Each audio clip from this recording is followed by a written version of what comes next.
ထိုညတွင်အမျိုးသားကသူမကိုသူ့အိမ်သို့ခေါ်ဆောင်လာခဲ့သည်သူကဖနက်ဘီရိုထဲမှအမျိုးသမီးစီဖနက်တစ်စုံကိုထုတ်ပေးခဲ့ပြီးကိုယ်တိုင်ဒူးထောင်းကုန်ကသူမအားဖနက်စီးပေးခဲ့သည်အမျိုးသားကဤညအထိဂရုစိုက်တတ်ပြီးသူမအတွက်ဖနက်ပင်ပြင်ဆင်ပေးထားလိမ့်မည်ဟုအမျိုးသမီးကမမျှော်လင့်ထားခဲ့ပေသူမသည်ရုတ်တရက်ရှက်သွေးဖျန်းသွားကရေချိုးလိုသည်ဟုပြောရင်းလျင်မြန်စွာထွက်လိုက်သည်သူမရေချိုးပြီးသွားသောအခါအမျိုးသားကရေနွေးနွေးတစ်ခွက်ကမ်းပေးပြီးအေးမိမသွားစေရန်ပြောခဲ့သည်အမျိုးသားပေါ်ထပ်သို့တက်သွားသောအခါသူမကသူသည်တငယ်ချင်းပြောသလောက်အေးဆက်သူတစ်ယောက်မဟုတ်ပါလားဟုတွေးမိနေသည်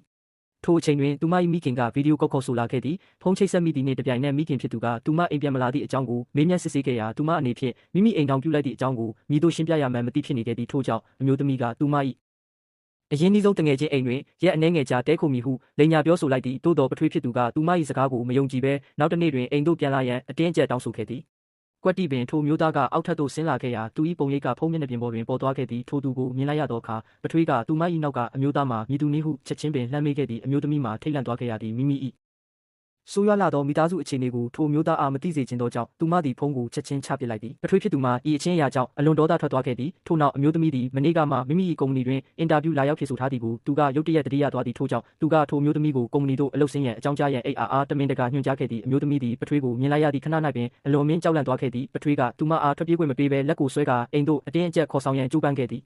အခြားသောဝန်ထမ်းများကထိုမျိုးသမီး၏အော်ဟစ်တန်ကိုကြားရသဖြင့်လျင်မြန်စွာဝိုင်းအောင်လာကြသည့်အခြေအနေများပုံမိုကြီးထွားသွားမည်ကိုစိုးရိမ်သဖြင့်ပထွေးကထိုမျိုးသမီးသည်ရန်ဖြစ်ပြီးအိမ်မှထွက်ပြေးလာသောမိမိ၏သမီးဖြစ်ကြောင်းပြောဆိုခဲ့သည်သူတို့နှစ်ဦးမှာဆွေမျိုးတော်ဆက်ကြောင်းသိရှိသွားကြပြီးနောက်ဝန်ထမ်းများကဘေးသို့ဖယ်ပေးကလမ်းဖွင့်ပေးခဲ့ကြသည်ထို့သောအရေးကြုံနေသည့်အဆုံးဖြတ်ချိန်၌ပင်ထိုမျိုးသားကရောက်ရှိလာပြီးပထွေးဖြစ်သူကိုတွန်းထုတ်ပစ်လိုက်သည်ပထွေးမှာဒေါသတကြီးဖြစ်သွားပြီးသူ့ကိုပညာပေးရန်ကြံရွယ်ခဲ့သည်ကွက်တိပင်ထိုချိန်၌ကုမ္ပဏီ၏အထွေထွေမန်နေဂျာလမ်းလျှောက်လာခဲ့ပြီးထိုမျိုးသားမှာအသစ်ခန့်အပ်လိုက်သောဥက္ကဋ္ဌကြီးဖြစ်ကြောင်းကြေညာလိုက်လေသည်